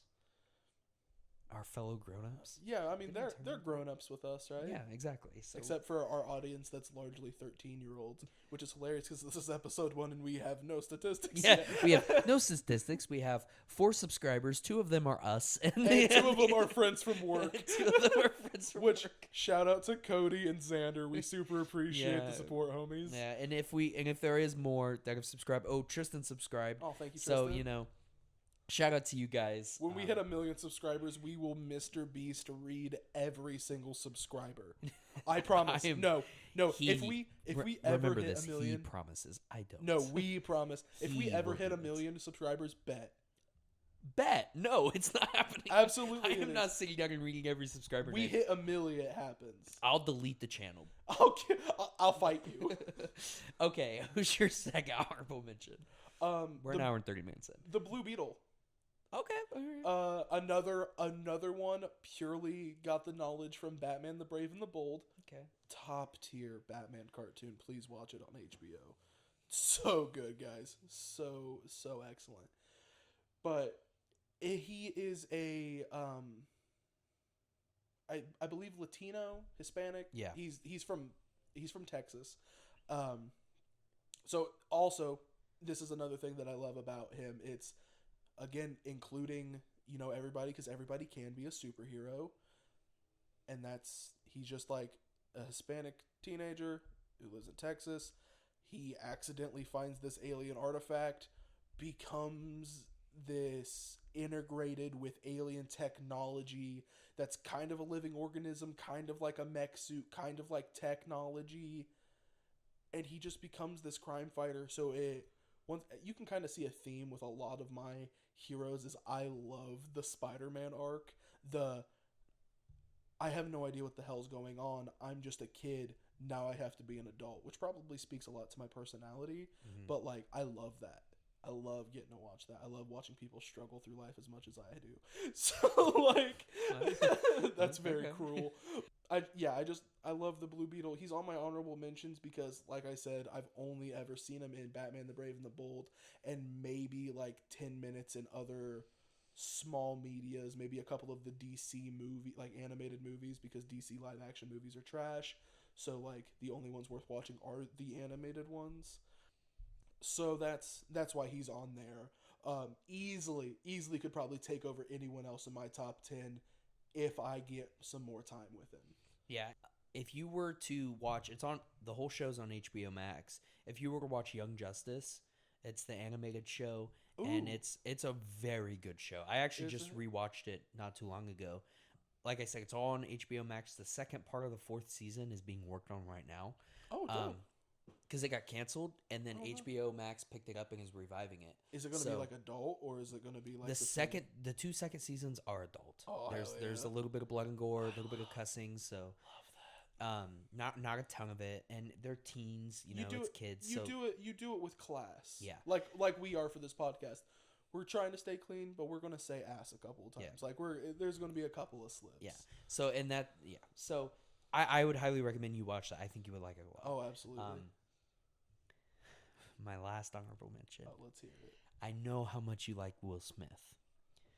If you say Hancock, I'm leaving the recording studio. It's Hancock, ladies and gentlemen. Okay, I'm going to put your head up his ass. This is my first and last episode of this podcast. It's an honorable mention. I didn't put it on my list. Hancock, really? It's an honorable mention, dude. It's a fun movie. It's a fun movie. The only thing I remember is I'm going to shove his head up your ass and we bang every 100,000 years and now we drawn to each other even though that you're currently married to my best friend. That's the dumbest superhero thing ever. I only put it on here because it would make you mad. Oh my god. And Will Smith, good. He's a good actor. Credit where credit is due. I Am Legend, fire. Yeah. But it's funny. He kills his dog. When you bring up Will Smith, the only movie I ever think to reference that's good is I Am Legend. Everything else, I'm like, yeah, that's not a good movie. There's definitely others. iRobot trash. The only good scene in that movie It was is good for when it was no, made. no. The only good scene in that movie is when the robot goes, no, and that's it. I don't care about anything else in that movie. You're telling me you didn't like the live action Aladdin movie? He was the only part of that movie I liked. Yeah, no. So fair no, enough. All right, who's your? So originally, was the Hulk. it was the Hulk because of Planet Hulk. Yeah. That arc is very good. Super good. But as I've been sitting here talking with you, I realized Hulk can't be my third honorable mention because it's Storm. Ooh, Storm's a good one. She's a badass. She's super underrated. So underrated because she single-handedly could destroy the entire planet just because she felt like it. Mm-hmm. Because controlling weather, I don't know if our fans at home are fans of like film theory and game theory and stuff like that, but from the very minuscule knowledge that I've absorbed from Austin from those channels, talking about how the weather works in video games and if that was translated to real life, how hazardous that would be. Knowing how insane just those little things in video games are, you give somebody the power to completely change weather however they feel like. You could annihilate everybody. Stronger than Thanos, stronger than Galactus. Well, not really. Dude, no, I don't Those care. guys are universe things. The weather on Earth does not affect. She can cosmic level change. Fair weather. enough. Fair enough. Like, she could just decide the entire galaxy is. Look, I'm not arguing that she's great. She's awesome. She's very underrated. Not to mention Halle Berry's bad. Like, I'm sorry, Brittany. Just not as Catwoman. True. Let's forget about that movie. But Storm is a super awesome hero. She marries Black Panther. That's a friggin' power couple right there. She takes over teaching the X-Men.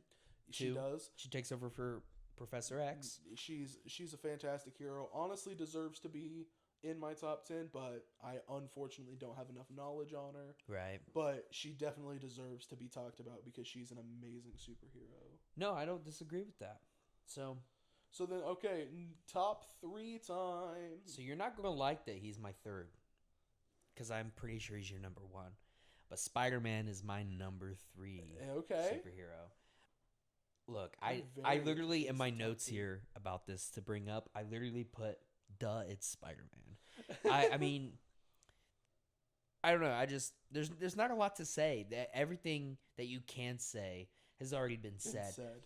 I mean, it's almost like it's one of those things where almost every problem that we talked about with every other hero we've already talked about, Spider-Man has come across. You know Absolutely. what I mean? So then, since that is truly the case, why don't you just give us a quick, your favorite Spider-Man thing then? I don't know. Obviously, it's Spider-Man, but I really don't know. I don't know. It's one of those examples where I don't know what I can't specify what makes me love Spider-Man. For sure. But it's just one of those things where he is just a normal dude one day, and then the next day he's not a normal dude. And he's got to figure out how to be good, and he has to pull punches because he's way more powerful than we ever get to usually see. Exactly. And he, great power comes great responsibility. Stan Lee's like I said best just work. fine earlier. Yeah, I didn't have you did. Yeah, definitely didn't mess that up 800 times earlier. But one of Stan Lee's best works. Absolutely. Dare me say, all of the live action iterations are great. In their own way, absolutely. In their own way, they're all great. He is he's so relatable. I don't know. He's up there. There is something special about Spider-Man as a character that will never be copied. You know? Yeah, absolutely. You can't copy him, even though there's been a few Spider-Man copies, even in his own comics. Right. There's something different about Peter Parker's Spider-Man. There's great, but that's the thing. Even outside of just Peter Parker, Miles is great, and he dons Spider-Man. Even Doc Ock, when he's Superior Spider-Man, is still a great comic. Ben Reilly, the Scarlet Spider-Man. Ben Reilly. They're all so good, and there's just something special about it, and it's such an oddball power too. It's the power of a bug. Think about it. It's so weird. It's so sick. It's so cool. It shouldn't work. And I think it works best. I think it works better than any other superhero. Yeah. The only reason he's not above these other two is these other two have impacted me personally more than he has. Sure. I would say, though, hands down, I think he's one of the tops. He is the top superhero to ever be written, be shown on television, animated, anything. He's the best. Absolutely. 100%. Yeah, for sure. My number 3 is Wolverine. Yeah. Now, when you were talking earlier, you were like, the only comic line that you really give a damn about is the Old Man Logan arc. Yeah. Which, as you heard me gushing earlier, I love that Old Man Logan arc. Of course. One other thing, the thing that I love about Wolverine, I think the most, is that he gets just absolutely just crapped on through everything, and he still decides to be the good guy. Yeah. Because let's actually go deeper into the Old Man Logan arc, because do you know what happens at the end of what happens in Old Man Logan? Or I think it's Old Man Logan that leads into Secret Wars. Or No, Old Man Logan is its own thing. It's separate. I could have swore it tied into Secret. No, it ties into Secret Wars because him and like She-Hulk team up or something like that. All I know is that at the end of one of the Wolverine arcs, maybe it's not Old Man Logan like I thought it was. Yeah, it is, because he's got the Hulk baby at the end of it, and then him and the Hulk baby go to the new universe together. Maybe. I don't know. Anyway, sorry folks It's at been a long home time. that we can't remember. No, yeah, I'm sorry. But when the universe resets, and it's the Marvel universe they're currently writing in, he's the only one that remembers. That does sound familiar. How absolutely heartbreaking is it that not only have you already lived your entire life knowing that you murdered your only friends, but now they're all alive again in this new universe, and nobody knows what's going on anymore but you. Yeah. It's that just feeling of so minuscule, you don't matter, and he knows it, and he doesn't go crazy. He just sits down, he drinks his whiskey, and he shows up when it hits the fan. You know what I mean? Right. Like, that's why Wolverine's my top 3, because there isn't a reason he shouldn't be a supervillain, and he says, nah, I'm not going to do that. Number 2? My number 2 is Batman. Look at that. We finally had a samesies. Yeah, I really thought we were going to have more samesies. We had some, similar ones throughout the list, but none of them tied together. But Batman is also my number 2. Yeah, I mean, it's, again, you know what I put on the notes for Batman? Duh, it's Batman. Like, it's another one where, you know, it's a great story. I think Spider-Man is the all-time best superhero, best written, best character. I think Batman is DC's best. Absolutely. And it's obvious. And maybe it's just popular to say it, but like for real, I mean, he is, and again, it goes right back to my whole, now he does some supernatural things, whether you like to admit it or not. Oh yeah, like, absolutely. Like his bench press is like over 1,000 pounds and whatnot. And that's just not actually possible by human standards. Batroids, bro. Batroids. But again, it goes right back to my obsession with superheroes that don't have powers that are still powerful. And that's what Batman is. I mean that's his whole thing. Having somebody that has an actual plan, thought out plan to take down every member of the Justice League, and it works too, because there is a point where he has to use it 100% of the time. Actually, there's an episode in Young Justice where Robin uses it, because the Young Justice team, it's kind of like Teen Titans, but not really. More, yeah. All have to fight all of the Justice League members, and all of them. Oh, dang. Not the 6, all of them. And which is all of DC Comics, by the pretty way. much, yeah, pretty much, yeah. And so even Marvin the Martian, and who cares about him? Stop! It's Martian Manhunter. Nobody gives Stop. a damn. That is so not true. I think you would be surprised to know how many people like Martian Manhunter. Below, let me know if you like Marvin the Martian, because I could not give less of a damn. His sidekick's hot, and that's all he's got going for him. Sidekicks? What are you talking about? She's a magician, Zendaya or whatever. Dude, I have no idea. That's how little I care. I just know she's hot and she's a magician. That's not his sidekick, number one. Martian Manhunter is a Martian from Mars. No, okay, so the only reason I think she's his sidekick is because the old, like, Justice League game for the PS2, when you play as Marvin the Martian, Stop calling him that. No, she is the character that you play beside him, and so I was like, oh yeah, that's his sidekick. No. She's her own separate character. She's hot and a magician, that's all I know. He has a niece who is... The hot magician? No, she's not. She's a human.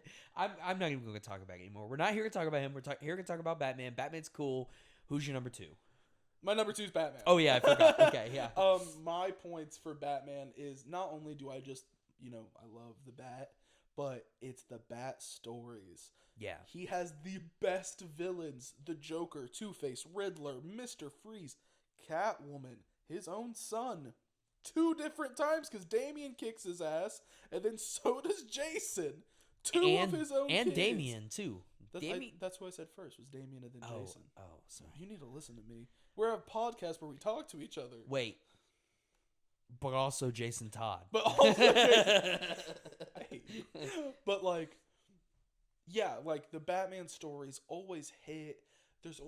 I have wrote down my favorite Batman story, which is The Long Halloween.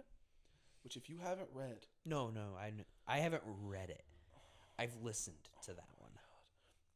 Spoilers, real quick, because I got to talk about it. At the end of the comic, because this is before Harvey Dent becomes Two-Face, and, Batman can't figure out who's been murdering all these, crime bosses, and you find out it's Harvey Dent's wife, who's been covering it up with, the baby bottle. Oh, my God. I remember I was 12, and this is one of the first comic books I bought, and it's gritty, and I'm like, oh my God, my parents are letting me read this, and Catwoman's hot, and I was just like, yes. And then you get to that plot twist. I remember just shaking, just being like, holy, that is the coolest thing ever, because it's like the Bat never finds out, right? And if you can out detective the Bat, impressive. It's Harvey Dent's wife. I don't even know what her name is. Nobody does, because she's literally a throwaway character in everything else but The Long Halloween. Comic smacks. I recommend watching it. I think Mr. Jones still has my copy of it, so I can't let you borrow it. No, he's a great guy. I just forgot to get it back from him. Just kidding, Mr. Jones. Sorry. I know you're not going to be going to watch this, but... All right, so let's hear your number 1, because I have no idea. I mean, I guess I have 2 guesses of who it could be at this point. What? You know who my number 1 is. I thought I did. You tell them who my number 1 is, and then I tell them who your number 1 is. So, is it Iron Man? Yeah. Okay, because Doctor Strange didn't hit your list, which I was waiting for the entire time.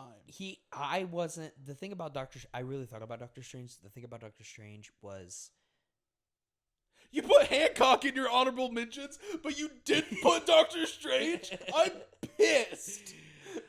My thing about Doctor Strange is I didn't like him until the MCU movies, and I feel like that's not enough. Okay. And the difference is I didn't like Iron Man to the MCU movies either, but I didn't like any superhero until the MCU movies. Fair, yeah. And that came out over 13 years ago now, 14 years ago. It's something like that, yeah. So, but yeah, Iron Man definitely my favorite. Here's the thing. So I'll start this out by saying this. When Stan Lee created the character of Iron Man, it's one of my favorite things that Stan Lee's ever said. He said, I wanted to make a character that you're not supposed to like, but you can't help but love. And even though there's times where everybody hates Tony Stark at the end of the day, he's still a hero, and you still respect him as a hero. Absolutely. He's, a billionaire playboy. He is the person that Batman pretends to be. That's Tony Stark's actual personality. And he is that person. He's kind of unlovable. He worked in weapons. He created devastating weapons for the military. Changes it around. Still has that asshole personality, but does good. And also, just for me, and why he's up there, and why Spider-Man's not my number one, is he really did introduce me. And I know a lot of people, a lot of really deep comic fans, they don't like when people love the MCU. True. But that's very why we're against here. it. But that's why I'm here. Absolutely. That's what gave me the introduction, and that's why I don't think anyone should discredit any show, even the really bad shows. Live action, CW, anything. Don't discredit it, because that's introducing people, and then they get to actually learn the really good stuff. But don't take that the wrong way. The first Iron Man movie is my top 3 favorite movies ever.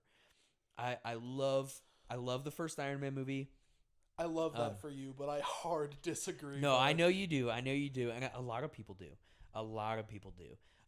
But I think I've watched that movie more than anything else I've ever watched.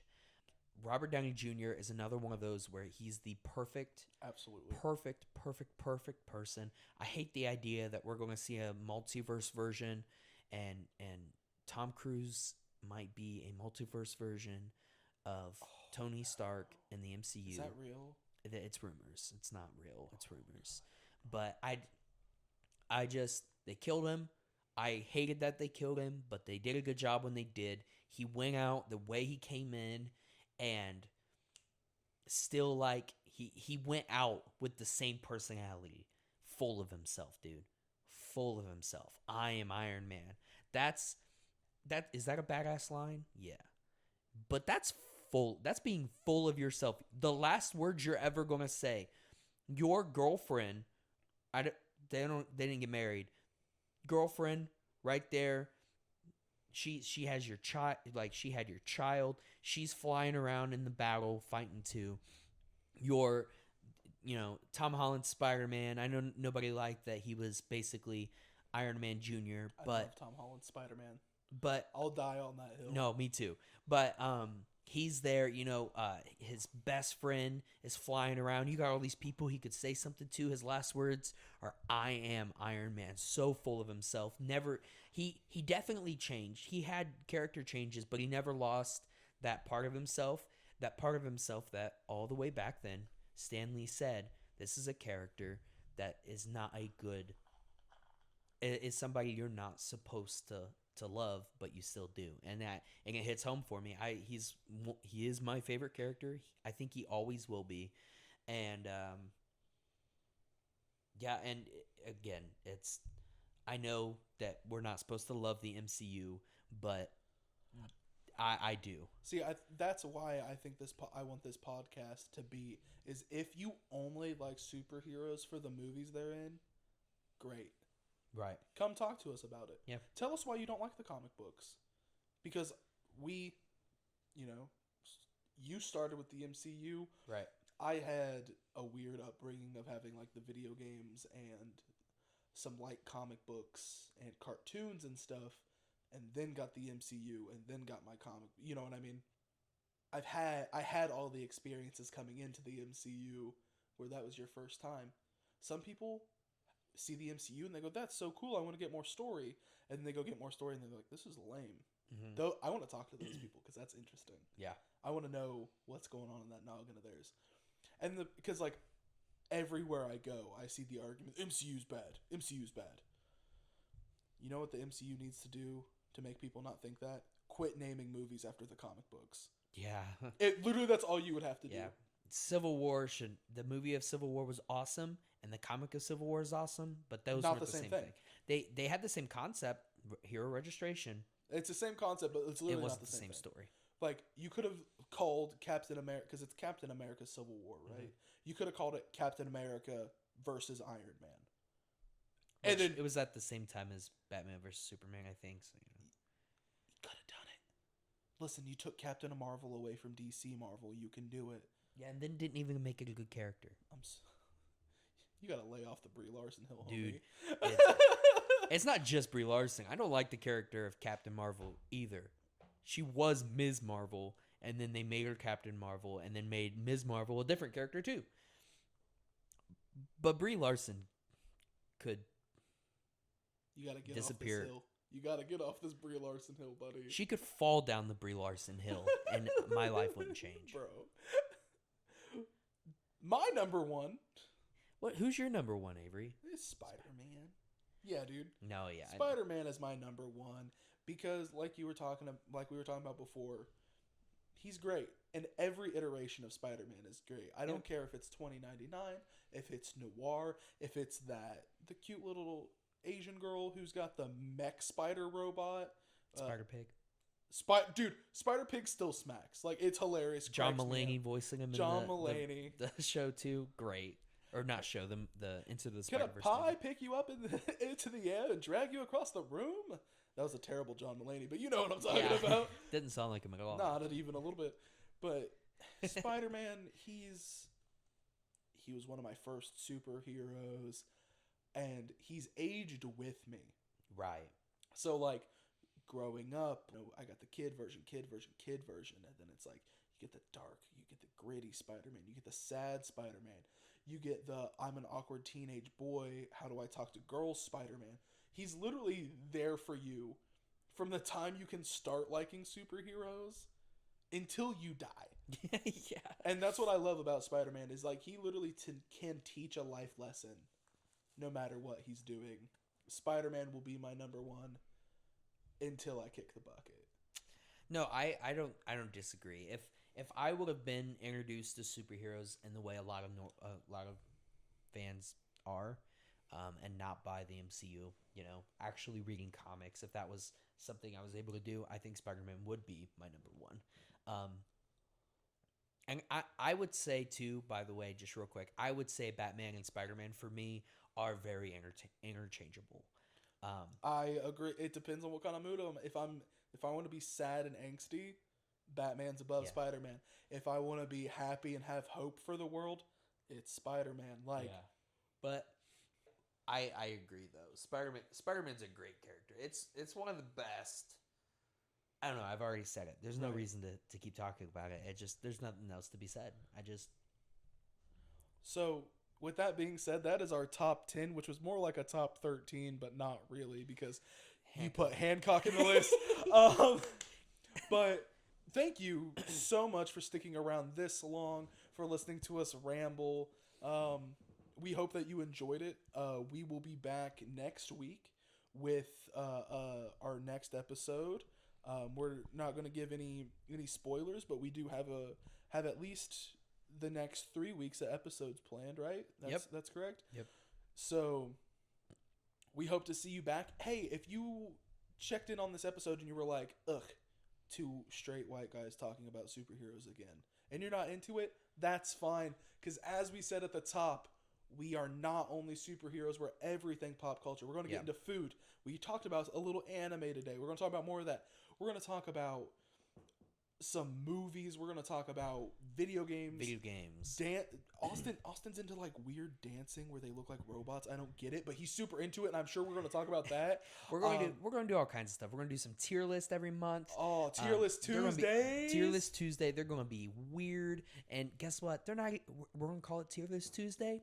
Not even going to come out on Tuesdays. So not always. We record on Tuesday. That's what matters. We record on Tuesdays, but yeah. So we have a lot of stuff planned. We want to do this. If there's ideas you guys have, you want to hear us talk about, let us know in the comments. Absolutely. And DM us. We have all the socials for the Definitely Grown Ups Pod. Yep, you can look us up on Facebook, Instagram, Twitter, TikTok. It's all public. There's not a lot posted there right now. Maybe by the time this episode comes out, there will be more posted. Still trying to learn everything because we're new to this. Yep.